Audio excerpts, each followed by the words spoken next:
चुनाव हम सब ने देखा और चुनाव को बहुत करीब से मैं इसलिए देख रहा था क्योंकि जिस तरीके से बंगाल का चुनाव होने जा रहा था और जो भाषा, जो व्यवहार भारतीय जनता पार्टी का था और पूर्व में भारतीय जनता पार्टी ने जो जो बंगाल में किया है उत्तर प्रदेश में उससे कम किया उन्होंने, लेकिन ट्रायल वहीं पर किया। हालांकि बंगाल में इससे भी खतरनाक तस्वीरें आई होंगी जो मैं तस्वीर दिखाना चाहता हूं आपको। ये तस्वीर वो है जब उत्तर प्रदेश में बाई इलेक्शन हुआ था, फोर्सेस को लगा करके लोगों को वोट रोका गया, वोट नहीं डालने दिया और चिन्हित कर करके कि कौन सा वोटर समाजवादी पार्टी का है उसको वोट डालने नहीं दिया जाएगा। और बंगाल में जो हुआ है डेमोक्रेसी को डिस्ट्रॉय करने का रास्ता निकाला है। इतना लोकतंत्र को, डेमोक्रेसी को डैमेज किसी ने नहीं पहुंचाया होगा जितना भारतीय जनता पार्टी ने पहुंचाया है। भारतीय जनता पार्टी की आंखों में दीदी खटकती हैं। भारतीय जनता पार्टी की आंखों में दीदी खटकती हैं इसलिए क्योंकि वो आधी आबादी का प्रतिनिधित्व करती है। भारतीय जनता पार्टी सामंती सोच की है। इनके संगी साथी पुरुषवादी लोग हैं। ये कभी भी नारी को और महिला को बढ़ते हुए नहीं देख सकते और ये हम लोगों ने पूर्व में भी देखा है। याद कीजिए, राजस्थान में एक पूर्व मुख्यमंत्री को इन्होंने मुख्यमंत्री नहीं बनने दिया और दिल्ली में भी अगर कोई मुख्यमंत्री बना है तो वो आधी अधूरी मुख्यमंत्री है। यहां पर मतदान हुआ जरूर है, लेकिन लोगों ने अपनी इच्छा से कम दबाव में ज्यादा मतदान किया है। इतनी नफरत भरी नकारात्मक राजनीति, जहर घुली हुई राजनीति भारतीय जनता पार्टी बंगाल में करेगी ये कभी किसी ने सोचा नहीं था। जितने भी इनके स्टेटमेंट्स हैं, जितने भी इनकी लीडरशिप है, आप देख लीजिए क्या। और ये तो एक तस्वीर दिखाई थी मैंने आपको।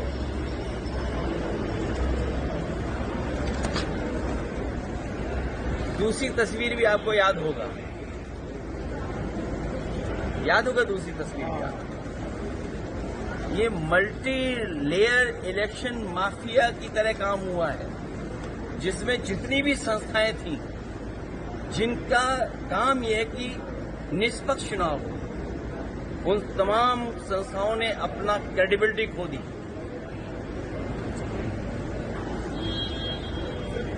वायलेंस देखा जा रहा है, कई सारी घटनाएं देखने को मिली हैं। हालांकि दावा यह किया जा रहा था कि चुनाव के बाद ऐसी कोई स्थिति उत्पन्न नहीं होगी।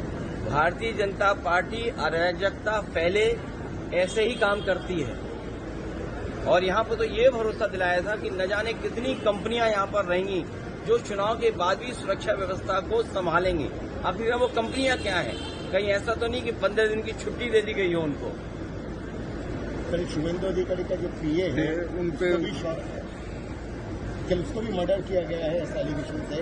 अब सेंट्रल फोर्स और ये विजिलेंस का ये सवाल भी आया। किसी के करीबी की जान जाना या पॉलिटिकल वर्कर के साथ व्यवहार होना और टीएमसी की पार्टी कार्यालय को जलाना, उनके कार्यकर्ताओं के साथ ये व्यवहार करना, ये जिम्मेदारी किसकी है? आप ये सिक्योरिटी देने की जिम्मेदारी किसने ली थी? इलेक्शन कमीशन, देश के होम मिनिस्टर। तो उन्होंने तो ये कहा था कि हम लाखों सेंट्रल फोर्स भेजी है। सुनने में आया 3 लाख से ज्यादा यहां पर सेंट्रल फोर्स भेजी गई थी और एक पैरेलल स्ट्रक्चर क्रिएट किया गया था, पैरेलल स्ट्रक्चर। और उसमें बड़ी संख्या में यूपी के भी लोग थे, यूपी के लोग थे बड़ी संख्या में।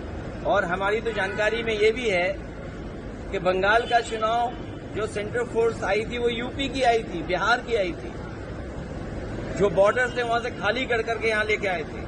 जब यूपी में चुनाव होगा तो बंगाल की फोर्स, आसाम की फोर्स, नागालैंड की फोर्स, अरुणाचल की फोर्स जाएगी। बंगाल में सोशल वायलेंस देखा जा रहा है। बिहार में आज मंत्रिमंडल विस्तार हो रहा है, तमाम बड़े नेता मंत्री वहां पे शामिल हुए, लेकिन घटना को लेकर के सवाल लगातार कौन जिम्मेदार इसके लिए? नकारात्मक राजनीति कौन करता है? हत्या करके राजनीति कौन करता है? और बीजेपी पे सवाल बहुत हैं। आज जब हम और आप बात कर रहे हैं, नोएडा में ही एक की जान चली गई। नोएडा में एक भाई अपना पूछ रहा है कि मैं आखिरकार जान कैसे गई उसकी। सोचिए, भाई की जान ले ली गई। कौन है जिम्मेदार उसके लिए? कौन है जिम्मेदार उसके लिए? आप तो यूपी से आए हो। नोएडा में भी एक भाई की हत्या कर दी गई। कल गाजियाबाद में बैंक डकैती हो गई। कौन है जिम्मेदार उसके? लेकिन लोकतंत्र को इतना लूटा किसी की सरकार में नहीं गया। ये पहली बार दिखाई दे रहा है कि Bharatiya Janata party, election commission दोनों मिलकर के काम कर रहे हो। चाहे एसआईआर किया हो, चाहे एसआईआर के बहाने जो टारगेटेड वोट काटे गए, और वो तो आंकड़े आपके पास भी हैं, जहां ज्यादा वोट कटा है और बीजेपी ज्यादा जीत गई। ममता बनर्जी ने कहा है कि हम इंडिया गठबंधन को मजबूत करेंगे और अब लड़ाई सड़कों पर होगी। इसीलिए मैं दीदी से मिलने आया हूँ। ऑपरेशन सिंदूर का 1 साल हुआ।